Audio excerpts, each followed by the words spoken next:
Good morning, everyone, and happy Sunday. Happy football day, guys. Hope you all had a good weekend, and welcome to our first Sunday special on the D&D show. What's up, David? How's it going, Daniel? You know, it's going to be a good day of football. I think got a lot of good games slated up today. That we do, and we have a bunch of headlines going through today too. Last minute fantasy picks. Got some pick'ems going today. We got some news about another possible game being canceled due to COVID symptoms. We got a jam-packed Sunday special going for you, so let's get this thing started. Absolutely. So it's kicking it off today. We have the early matchup of Carolina versus Atlanta. That they're at Atlanta. I'm gonna make this pretty obvious. I'm until Atlanta proves me wrong, I'm not going to pick Atlanta just because I don't know what team is going to show up on a Sunday. So my first pick of the day is Carolina. Okay, I'm gonna second that. I think Atlanta's secondary is awful and injury ridden right now. The way that they blow leads is just unprecedented. They, I think Teddy Bridgewater throws for 400 yards. We get a couple touchdowns for DJ Moore. Robbie Anderson gets a big ball. I got the Panthers on this game. Carrying that over to the CBS game, Las Vegas at Kansas City. I'm going to sound like a broken record for these first two games, but until Kansas City proves me wrong, I'm going with Kansas City. Got to go with the defending champs. And I see where you're going with that. I'm going to take Kansas City as well. However, I I think this Raiders team has the chance to be a competitive team. We just haven't seen consistency with them. One game it's the run game looks good. Another game it's the pass, and then we finally saw the defense play well. But we haven't found a complete game, and I don't think this is the game where they get back on that track. So Chiefs on my pick. And I do think the young guys on Vegas still have a little bit to prove in that game.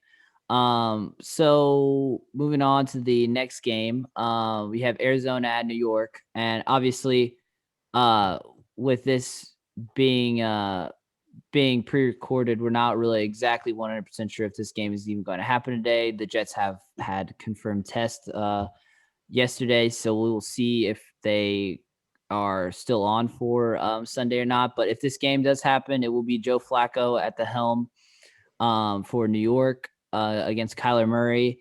And I think without a really consistent running attack, I think Arizona wins this one, even though I'm not a fan of Kyler Murray. Jets get their first W this week. All right, we got our first little change up there. Speaking of that division, we have looks like, or not of that division, excuse me, on that side we have a AFC matchup. We have Cincinnati versus or at Baltimore. um Joe Burrow, I like the kid. I think he's got a bright future. Lamar Jackson is apparently 100%, and so 100% Lamar Jackson's going to get my vote 9 times out of 10. Yeah, I gotta go Baltimore on this one. I think this Bengals offense is too young. The Ravens are very good at stopping the run, so we can basically take Joe Mixon out of the equation. If we take Joe Mixon out of the equation, I don't think Joe Burrow can beat this Ravens team by himself. So, Baltimore. All right. Moving on to the division rival in Pittsburgh. You got a Philadelphia versus Pittsburgh, the Battle of Pennsylvania. I'll let you take this one first. I'm gonna go Pittsburgh. Big Ben has actually looked really good. Uh, they did not play last week, so they're essentially coming off a bye week, which is good for any team because they're well rested. They get to watch extra film, and this Eagles team is not good. So I'm taking Pittsburgh. And I'm going to agree with you on that one. I think Big Ben's playing real well. this Eagles team, you just don't know what's going to show up. You don't know if Miles Sanders is going to show up. You don't know if Carson Wentz is going to play like Carson Wentz, and he still really hasn't. So I'm not going to make the mistake of, putting faith in Philly again. So I'm going to go with Pittsburgh. Let's see. Flipping it a little bit here to the other coast, we're going to go LA or I guess on the same side, at Washington. Los Angeles has looked pretty good in these first few weeks, and I think that they'll take care of the Washington football team. I think they'll take care of business, even though Kyle Allen is at the helm now of Washington. I think that Washington will not win any more games until they make the smart decision and put in my boy Alex Smith with his thigh as a calf right now. I mean, don't get me wrong. I'm telling you right now, Alex Smith takes that team to the playoffs. No. I just said it. Oh, so you heard it here first, guys. If they put Alex Smith in, on God, they're going to the playoffs because that division is so bad, and I don't think the Cowboys are going to ever right the ship. I think that they can make it with a 9 wins, 8 wins. I mean, maybe even 7. I don't know. We'll see how this division goes. The Cowboys will figure it out. I promise that. However, I agree that Alex Smith is probably the smarter choice. Kyle Allen did have a good year in Carolina, but we've never seen that again out of him or him duplicate that kind of performance for a full season. But I will say this. Kyle Allen is probably on a very short leash, so we might actually get to see Alex Smith play this weekend. However, I'm not taking anything away from LA. I'm taking the Rams in this affair. I'm glad that we at least agree on the winner of this game. Let's go with it looks to be like the last noon start game, which is Jacksonville at Houston, which pits two teams who are struggling to find their identity up against each other. And I think that Houston, with the firing of Bill O'Brien, I think finds a way, bounce back. Their defense will hold the Jacksonville offense off enough to get Deshaun a chance to win this game, and I think that they'll finally get in the W column this week. I'm gonna go opposite. I'm gonna say Jaguar finds a way to win this game. Gardner Minshew's looked very well this season. As a whole, this team is not a great team, but this Jacksonville team has never been a really good team before. They have a good running back. James Robinson has actually showed that he knows how to run the ball. I say he has a good performance. Gardner Minshew picks apart this terrible secondary for Houston and, lifts this team to a W. All right. We have this is the second slate of games for Sunday. We have Miami at San Francisco. And contrary to popular belief, I do believe that San Francisco is going to win this. And I know that Fitzmagic's been playing real well as of lately and really had Miami in most of the games this year. But I think that if I haven't looked ahead, did they announce their quarterback for this game officially? No, Is it they have not? They have not yet. But it looks like, if I had to guess, it'll be Nick Mullins. Because that might change. Might change your mind. It looks, based on this, it looks like Nick Mullins is going to get the nod, but there are no. I'd still so hear me out. So I'm going to stick with I've already said it, so I'm going to stick with my 49ers prediction. But I do believe that in order for them to win this game, they're going to have to CJ Beathard playing quarterback for them, or a miraculous recovery of Jimmy G. But I don't think that Nick Mullins wins this game. But I'm sticking with him because I'm confident that CJ Beathard will be in the game. So I'm going to stick with that pick. Okay. This one, I'm gonna,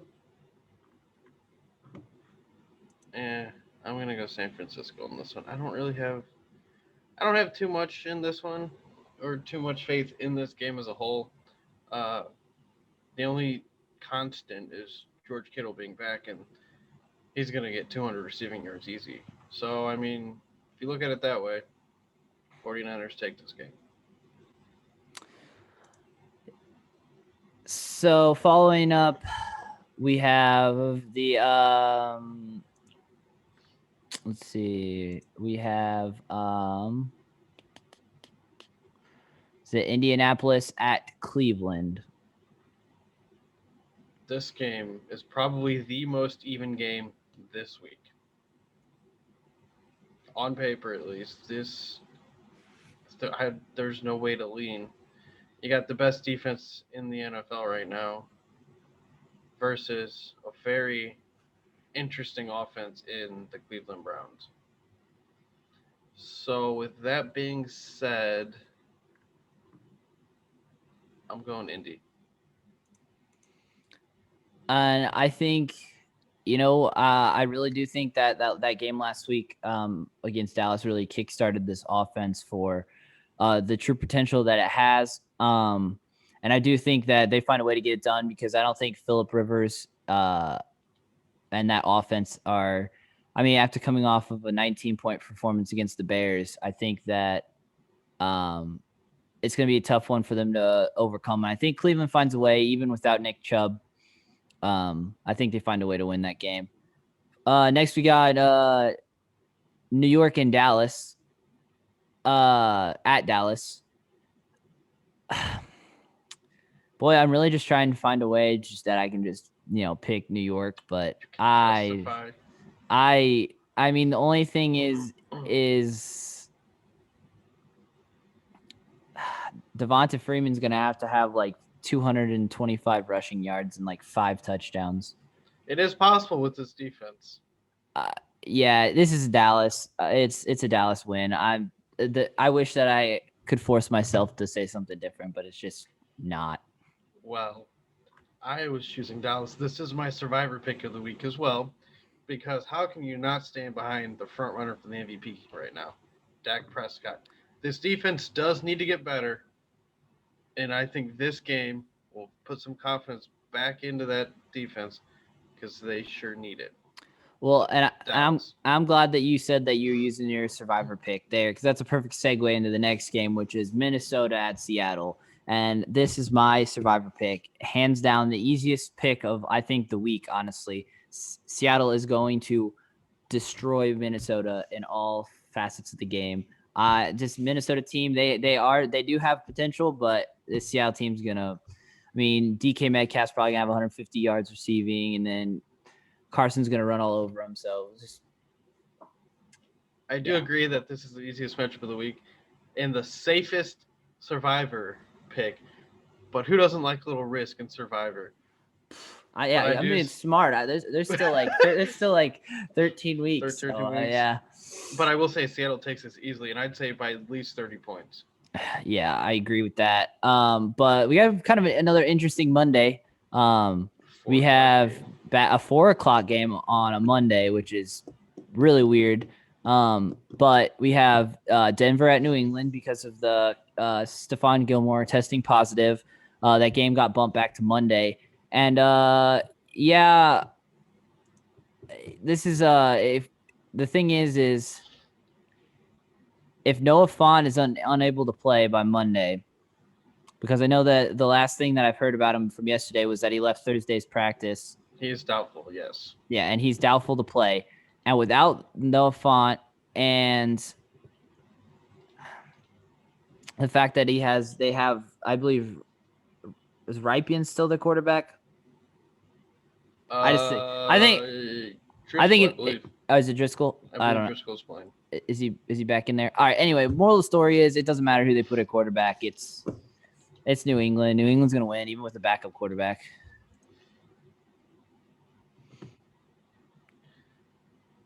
I agree, but I disagree. I do think Denver has a chance to beat New England.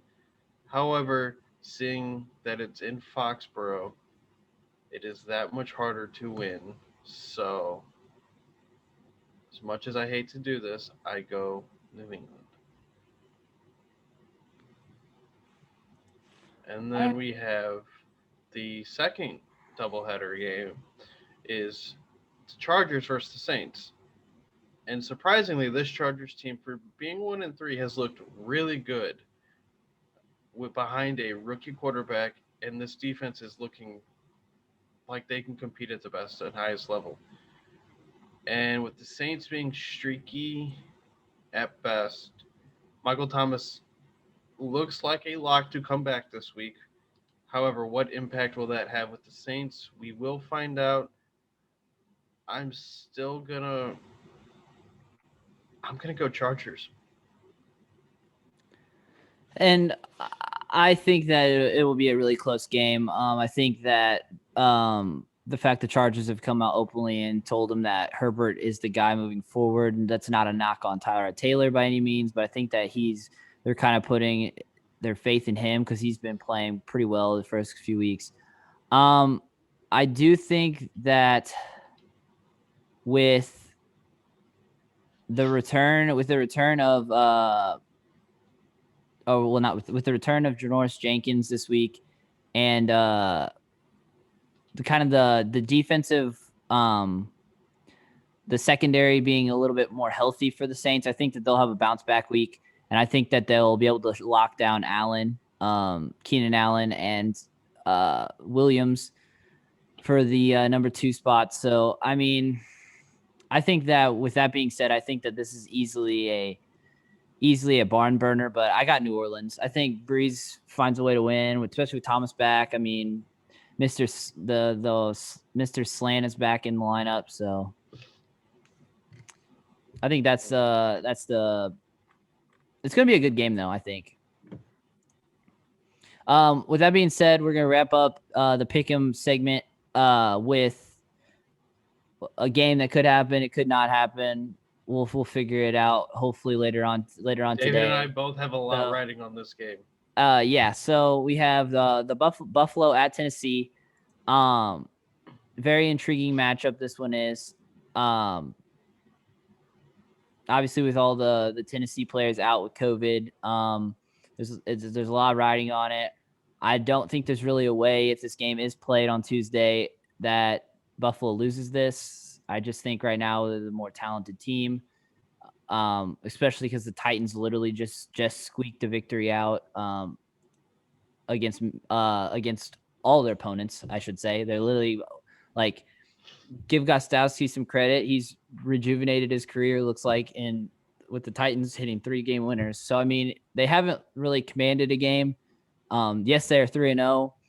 But I definitely think they're one of the weakest 3-0 teams, besides the Bears were. I would say the Bears are definitely the 3-0 team that I would have said was the weakest. But I think that go ahead. No, I definitely think that this team is going to lose.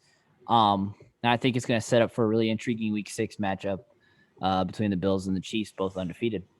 So, kind of building on what David said, the Tennessee Titans are 3-0. Over the first 3 games, they have won by a combined 6 total points. Week 1, they won by 2 against the Broncos. Week 2, they won by 3 against the Jags. And Week 3, they beat Minnesota by 1. Now, that being said, look at the teams they have beat. A 1-3 Broncos, a 1-3 Jacksonville, and a 1-3 Minnesota. There seems to be that's a 0-3.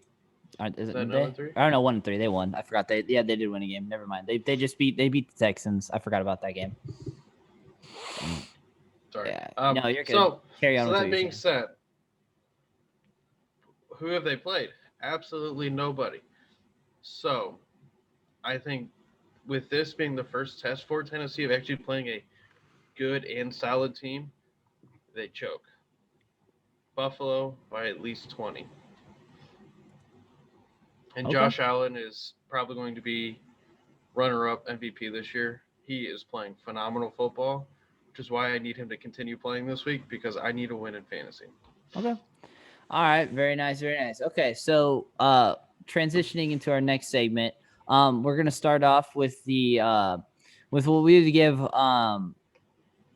with our prime performers of this weekend's games. Kind of a person to watch for at each position. Obviously, that the may not be like the top star that everybody just assumes that week in week out would produce, but maybe somebody who is going to give you a good performance this weekend that may kind of surprise you.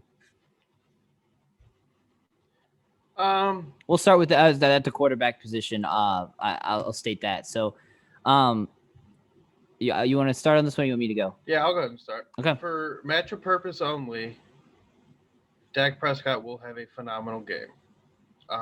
Averaging 35 points a game and being against probably the worst team in the NFL, he is poised to at least have 30 points. And that is just a basic and a given right now. However, my pick this week, don't sleep on Teddy Bridgewater this week against an injured Atlanta secondary. I think he is going to go off this week. Okay. So yeah. So obviously with Dak is always one of those. Like I said, week in week out is going to produce, and you know, most fantasy experts will give you the top few for the week. But I think that somebody who you could look to get you some points this week specifically, who may not get you as many points, week in week out, but just like you said, for like the matchup sake, I do think Jared Goff against the Washington defense, who's still missing some of their key players. I think that he'll find a way to have a pretty decent game. Probably 300 yards passing, maybe 3 touchdowns or something. But I think that he's one of those guys where he's not one of the necessarily the top like 5 that every team like keeps every team has. So it could be somebody that if he's sitting there in the waiver wire in your league, that it might definitely be somebody you might want to pick up for the future. I get where you're going with that, and I mean, I would say Jared Goff is more of a matchup. Exactly. That's what I said. Starter. He's not going to be your top 5 performer overall. He's not. But speaking of that, the next position seems to always be the hardest position in all of sports, or in all of in all of fantasy football. Excuse me. To really lock in week in and week out, and that'd be the running back position. Because there's such a big gap in the top like 20 to the next set of like 21 through like 40. So with that being said, for the running back, obviously we're going to go over like the top performer of this week, who we think is going to have the best day, and as well as maybe a dark horse that if you're looking for that late flex position, move possibly, that you could possibly play. I think overall best matchup running back this week, and you might not believe me, but that's okay. James Robinson for Jacksonville against Houston. Okay. I think if we went solely on a matchup base, I think he is the best. He is the running back in the. Well, I guess you have Zeke. See, now that makes that harder. All right, I'm going to stick with it. But James Robinson has come out of his shell as a running back, and he has been playing really good, explosive running game. I think with a Houston that's speed up, and if he's able to get to the outside, he can tear up this defense. I'm going to go matchup based James Robinson. My dark horse for the week is going to be. I'm going to go.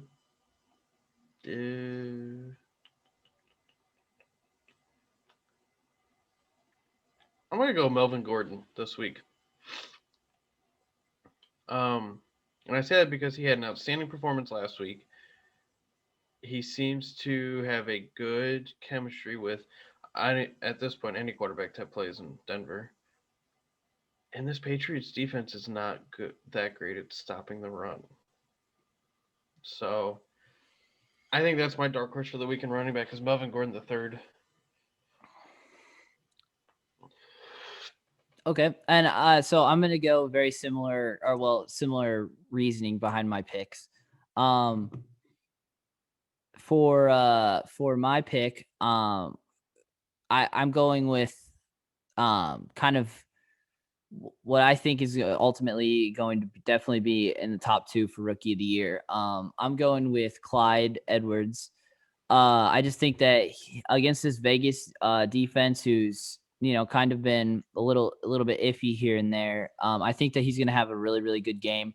Plus, he's going to catch a few passes out of the backfield, um, and I just think he's going to have an overall good game.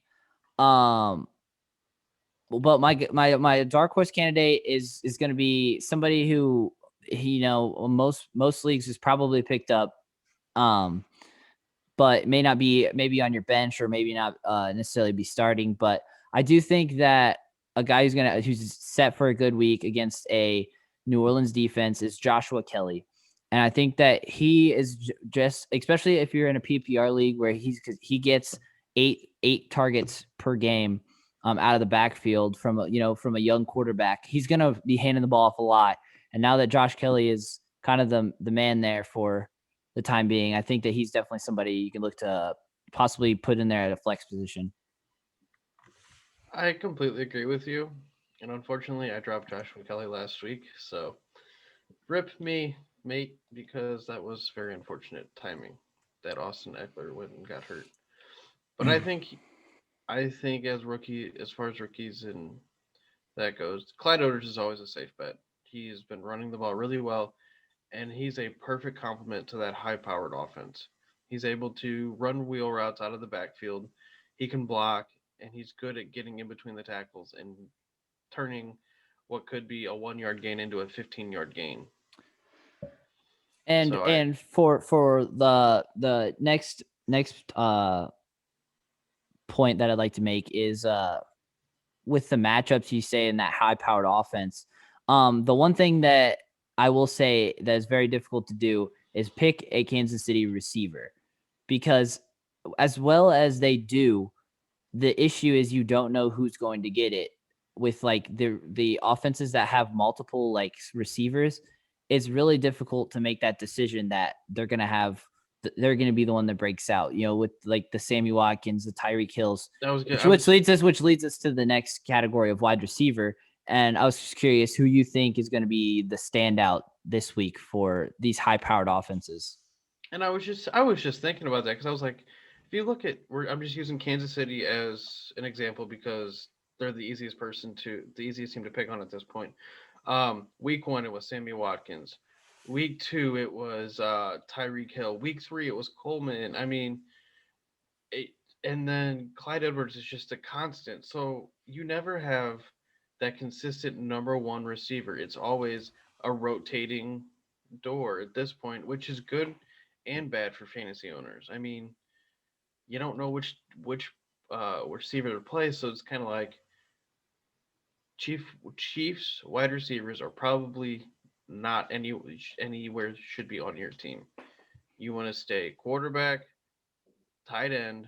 Travis Kelsey is always a constant, and Clyde Edwards at this point. Those are your three Chiefs that should be on your fantasy team.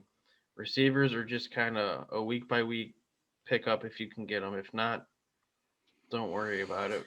But if Uh, I'm doing, go ahead. yeah. No, I was just saying. With like that being said, I think that a lot of these like high-powered offenses, a lot of them do kind of have like that number one receiver where they lean on a lot more, and I think that has kind of leads to people like uh maybe expecting too much out of some of these players. So like if you had Tyreek Hill and you played him week in week out, he might draw double coverages more, or he might and that's the thing when it comes to like fantasy. You have to kind of look at the teams like it might not be the most appealing, like the appealing person, like with Keenan Allen example. He's got a rookie quarterback, and but he's like the number one guy. Like there's not the number two guy is not even close to him. And then like their tight end situation with Hunter Henry. I mean, he's good, but he's not the like a top 5 tight end. So a lot of it has to do with that. With what we were talking about with the Chiefs. Which brings me to my top performer this week. Um, I do think that a very intriguing matchup this week is going to be Amari Cooper against this Giants defense. I think that's it's safe. It's your safe play. He's going to get wide receiver one numbers against this just Giants team that's just hurting in all assets of the game. but somebody that you know could be on your bench and you're just really contemplating playing. As he's kind of emerging himself as a really solid number two is Justin Jefferson for Minnesota. He's last few he's Last just two kind of weeks. been like the last 2 weeks he's just been figuring it out. The first year man at LSU. So those would be my two picks this week. And I do have. Well, I think Justin Jefferson this week is a good pick because the Seattle's wins have been all shootouts. So I think if they are going to score points. It's just, is it going to be Thielen or Jefferson this week?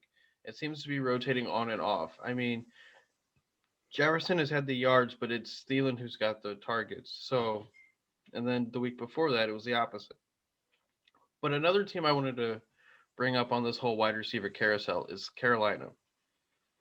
People who thought DJ Moore was the number one receiver in Carolina are now beginning to realize that, well, that's now shifting to Robbie Anderson. So DJ Moore may be poised for some breakout game soon because he is not drawing that double coverage because he has not been putting up numbers. Well, and actually, I'd like to talk about that because I do think it's honestly the opposite. So, like you say, he's not the number one receiver in Carolina, but he is the number one receiver in Carolina. And the reason why he's not getting as many looks is because of this is still the first year with Teddy Bridgewater, and B, he is actually, if you've watched any of the games, he is getting extra coverages. He's getting safety help over the top because they know, and so they're not allowing him to beat him, which I will talk about in this next category when it comes to somebody on my fantasy team that has been just absolute bum, but I'll explain why he's been a bum in a second. But what I'm saying is he may not be the number one statistically, but he is the number one receiver because he is allowing his teammates to get open, which is why you have the Robbie Andersons. The difference between him and other number ones is the other number ones find a way to get open. You have the Allen Robinsons who they may get double covered, but they still find a way to get the ball. DJ Moore still hasn't shown that he can do that as a number one receiver, but I still consider him the number one receiver, even though his stats don't necessarily back it up right now. Okay. Um, I'm going two matchup wide receivers this week. Number one is fairly obvious in most leagues. DK Metcalf versus a Vikings defense that is struggling. Mm-hmm. He's going to have close to 150 yards, I think, this week. And another matchup that is a good matchup for wide receivers this week is, you mentioned Amari Cooper. I'm going Michael Gallup this week because it seems to be that the Giants will put a lot of pressure on Amari Cooper, and you have CeeDee Lamb who is playing well as well. But I think Michael Gallup finally gets his second 20-point fantasy week of the year. Okay. Well, anyway, transitioning to the well, this will be kind of the last one that we'll really talk about. The tight end position is always like a tough one because there's it's always kind of iffy depending on matchup sake. But so what had brought up my talks about DJ Moore, where it was a particular one that's on my fantasy team in Zach Ertz and is always projected as a top three option. But with this game that I was watching last week, Zach Ertz playing, what you noticed is with the loss of Deshaun Jackson and the lack of a number two with Aguilar leaving, and with that team not really having another option, they're able to cover, and like with Dallas Goedert out, they could literally cover everyone, or they could cover Zach Ertz with two people every play. So like, yes, he's coming to get you 6 points. He got me 6 points last week. The week before, he got me 5. He honestly lost me in my fantasy game last week, but it's one of those things where it's like, it's not his fault that he's the number one guy on a team right now. So like, that's something that you have to take into consideration when you're picking up players. For an example, like you have the George Kittle. A lot of the wide receivers and the running backs for the 49ers are hurt. George Kittle has been the only constant. Well, that now that he came back, he's the only like really constant. And he was with Nick Mullins when they played 2 years ago? Mm-hmm. Yeah. And so he had that chemistry. So Nick Mullins was just feeding him the ball. CJ Beathard was just feeding him the ball. you just got to look at it, and you got to look at the guy who's the matchups that you're going to have, that somebody kind of falls back on the QB to tight end chemistry. And that's why this week, for my pick, since it's kind of a shallow pool to choose from, I think I would go with Austin Hooper against this Indianapolis defense, because I think that they're going to be pretty stingy when it comes to the run game. And I think that they're going to be forced to air it out. And I think that Hooper has a chance with, OBJ getting a lot of the attention and Jarvis Landry getting a lot of attention. I think, he's sitting here right now this week in PPR standings. He's sitting at 18th. But I think if you have him, or you can grab him, I think he's going to be a really good asset this week against an Indianapolis defense. Okay, I get where you're going with that. Now, I keep talking about Cowboys players, but how can you not talk about Cowboys players when this offense is like this good? And especially against the Giants this week. I mean, Right. literally, you could pick a Dallas player for every position, and you're going to be pretty set. Like I have Zeke as my running back in one of my fantasy leagues, and he's going to have a field day with him. So I understand where you're going with that, but but the backup tight end, well, for those who didn't know, Blake Jarwin, the number one tight end in Dallas, is out for now with a knee injury. But the backup, Darren Schultz, had a great game last week at the tight end position.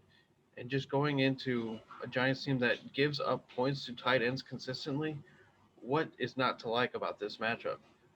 But I was also going to talk about Jimmy Graham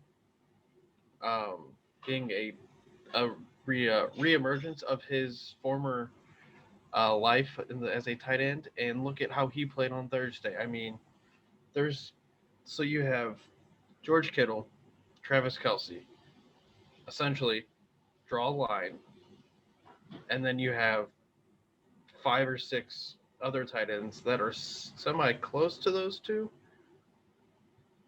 but it's going to take a lot for those tight ends to get up to those numbers.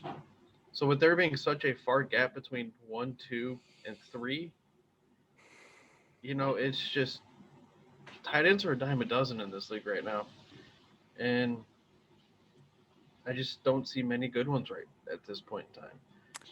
Absolutely. But with that being said, we with our Sunday pick'em, we have one more thing to do, and I wanted to end the show on this. I we do it with the college football, so it's time to make your